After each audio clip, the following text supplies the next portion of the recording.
अब हम लोग इलस्ट्रेशन नंबर 4 में आ जाते हैं, तो आप लोग भी आ जाइए।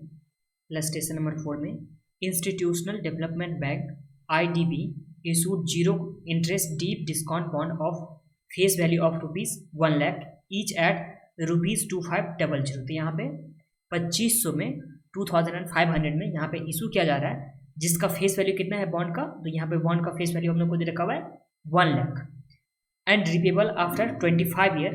कंप्यूट द कॉस्ट ऑफ डेब्ट if there is no corporate tax. तो यहाँ पे कॉर्पोरेट टैक्स अगर नहीं होता है तो उस टाइम में कॉस्ट ऑफ डेब्ट क्या होगा वो हम लोग को निकालना है। तो आ जाइए कॉपी में, ये रहा हम लोग के पास इलस्ट्रेशन नंबर 4। यहाँ क्या दे रखा हुआ है, फेस वैल्यू दे रखा हुआ है 1 लाख का। बॉन्ड का फेस वैल्यू कितना दे रखा हुआ है 1 लाख का दे रखा हुआ है, और जिसका इशू प्राइस कितना दे रखा हुआ है। तो यहाँ पे इशू प्राइस दे रखा हुआ है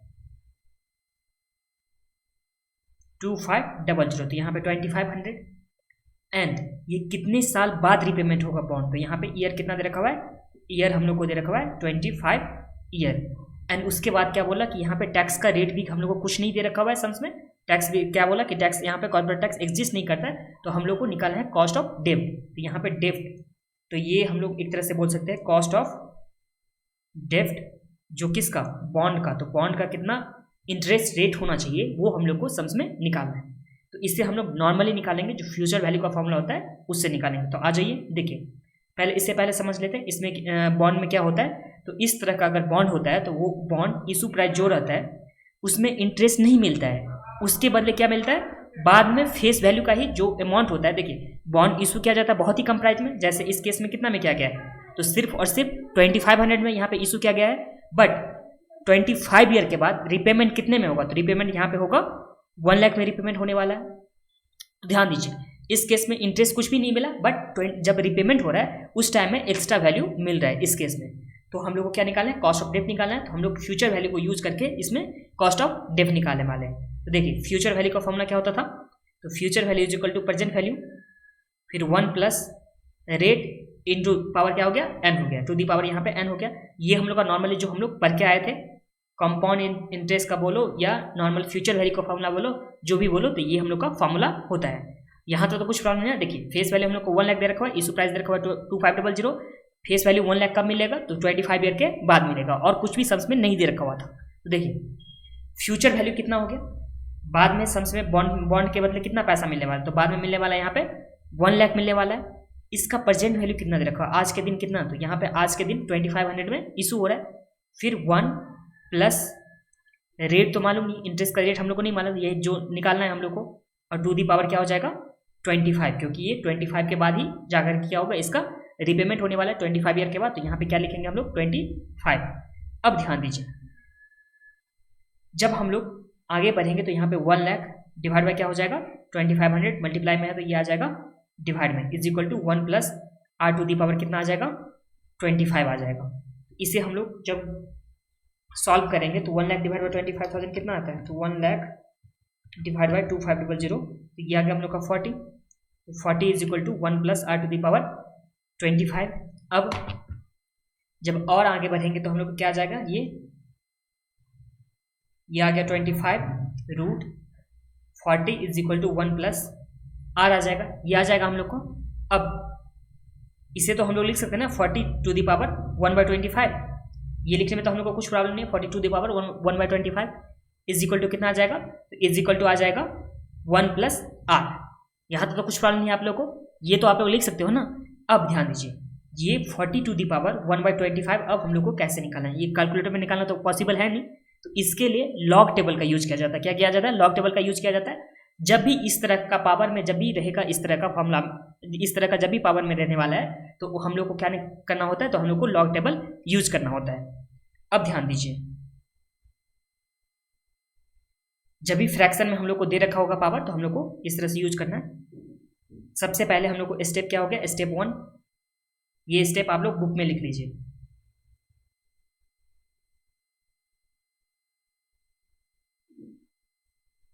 स्टेप 1 में आप लोग क्या करेंगे, 12 टाइम स्क्वायर रूट होना चाहिए। कितना टाइम, तो 12 टाइम आप लोग स्क्वायर रूट प्रेस करोगे, जो भी दे रखा होगा। इस केस में 40 दे रखा हुआ है, तो 40 में रूट करेंगे हम लोग, कितना टाइम्स करेंगे, तो ये करने वाले हैं 12।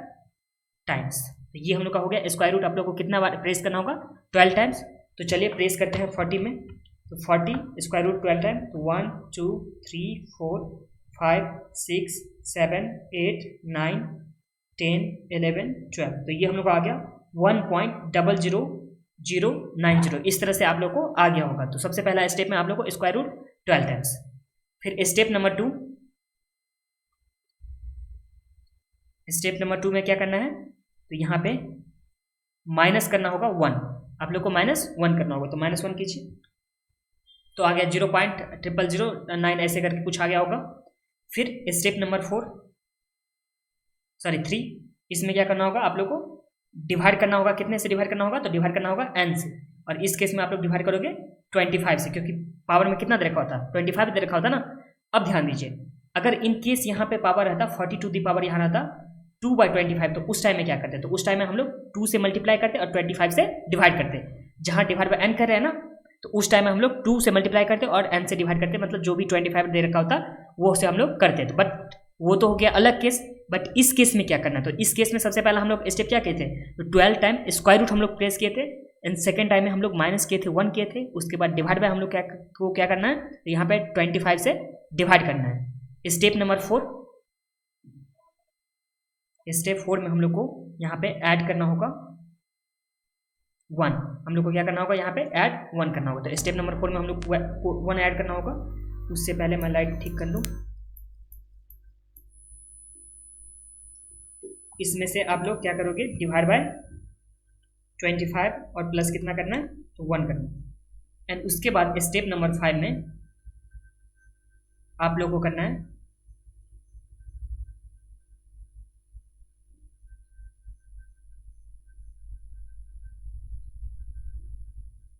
इनटू इक्वल टू, ये कितना बार करना है? तो ये करना है आप लोग को 12 टाइम्स। तो आप लोग कीजिए 1 2 3 4 5 6 7 8 9 10 11 12। तो ये हम लोग का कितना आ गया?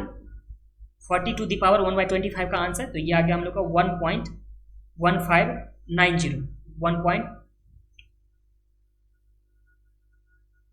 इसे आप लोग लिखिए 1590। ये आ गया था 71। इस तरह से हम लोग का आ गया था। इज इक्वल टू कितना आ जाएगा? 1 + r। तो यहाँ इस केस में r इज इक्वल टू कितना आ जाएगा? तो 1 माइनस इसमें से होगा, तो 1.1590 - 1। तो ये आ गया 0.1590। इसे अगर हम लोग परसेंटेज में लिखेंगे तो ये आ जाएगा 15.90%। ये समझ में आ गया आप लोग को क्या किस तरह से किए? तो देखिए, सबसे पहले एक बार हम लोग सम्स को रिवाइज कर लेते हैं, एंड उसके बाद हम लोग क्या करेंगे? एक बार ये जो फॉर्मूला दे रखा हुआ था, जो जिस टाइम फ्रैक्शन में अगर पावर रहेगा तो हम लोग को किस तरह से निकालना है, वो भी हम लोग को रिवाइज करना है। तो देखिए, आ जाइए बुक से ही करते हैं। तो देखिए, सम्स में सबसे पहले क्या दे रखा हुआ है? रिडीमेबल वैल्यू दे रखा हुआ है 1 लाख का, जिसे हम लोग क्या बोलेंगे? इसका फेस वैल्यू बोलेंगे 1 लाख। तो 1 लाख बाद में जाकर के 25 साल के बाद ये जाकर के 1 लाख का फेस वैल्यू मिलेगा। उसके बाद अभी नेट प्रोसीड कितना मिल रहा है कंपनी को? तो यहाँ पे 2500 मिल रहा है। तो अभी इशू प्राइस कितना था? 2500। इंटरेस्ट तो यहाँ पे कुछ भी नहीं बोला, और लाइफ दे रखा हुआ था बॉन्ड का कितना? 25 बोल रहा दे रखा हुआ था। इसे यहाँ पे फ्यूचर वैल्यू के फॉर्मूला से बनाया गया। तो future value is equal to क्या होता है? तो प्रेजेंट वैल्यू फिर इंटू 1 + r⁴ n होता था। यहाँ पे फेस वैल्यू कितना, फ्यूचर वैल्यू कितना आ गया? 1 लाख आ गया। फिर प्रेजेंट वैल्यू 2500, फिर 1 + r⁴ 25। उसके बाद यहाँ के बाद हम लोग क्या किए थे? लॉग टेबल का यूज़ किए थे। लॉग टेबल कैसे किए थे? उसमें हम लोग का स्टेप नंबर 1 में करना होता था स्क्वायर रूट कितना टाइम? तो ये हम लोग को करना होता था 12 टाइम्स। आप लोग इस तरह से बुक में लिख लीजिए, क्योंकि कॉपी में आप लोग ढूंढते रहोगे, बट बुक में लिखा रहेगा तो अच्छा रहेगा। तो सबसे पहला स्टेप हम लोग का था 12 टाइम स्क्वायर रूट देना था। किस में देना था? तो हम लोग को देना था 40 में। इस केस में कितना में देना था? तो 40 में 12 टाइम्स स्क्वायर रूट। उसके बाद हम लोग का आ गया था स्टेप नंबर 2। स्टेप नंबर 2 में हम लोग का था इसमें से माइनस करना होता था 1। फिर स्टेप नंबर 3 में डिवाइड करना होता था n से। डिवाइड किससे? n से करना होता है, मतलब इस केस में 25 से करना होगा। फिर स्टेप नंबर 4 में ऐड करना होता था हम लोग को 1।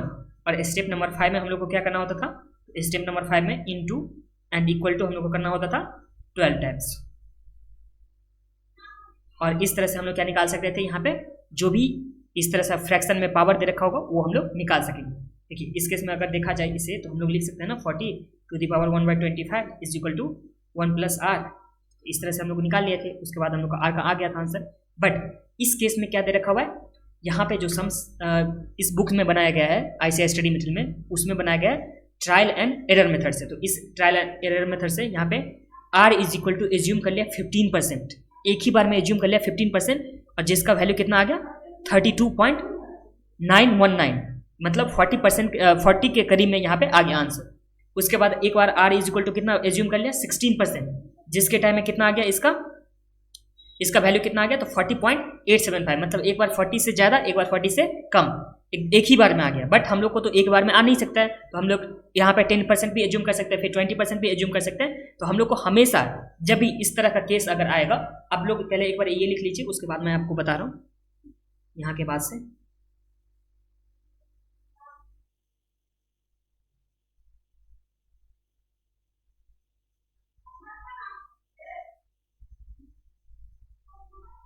चलिए एक बार दिखाते हैं, आप पॉज करके लिख लीजिए नहीं तो। और ये कम से कम ये जो दे रखा हुआ है फॉर्मूला हम लोग को, ये जो स्क्वायर, वो जो फ्रैक्शन में हम लोग को पावर निकालने का था, वो आप लोग को लिखना ही लिखना है और समझ भी लेना है। प्रॉब्लम आ रहा होगा तो आप लोग फिर से करके देख लीजिएगा। इसमें कैसे किए थे हम लोग, फर्स्ट स्टेप पे कि 40 को स्क्वायर रूट किए थे 12 टाइम्स, उसमें से फिर -1 किए थे, फिर डिवाइड बाय किए थे 25, एंड उसके बाद +1 किए थे, एंड उसके बाद इंटू इक्वल टू हम लोग 12 टाइम्स किए थे, तो हम लोग का आ गया था 1.15 समथिंग ऐसे करके आ गया था। तो इस तरह से हम लोग निकाल चुके थे। ओके, अब इरेज कर रहा हूँ। उसके बाद देखिए यहाँ पे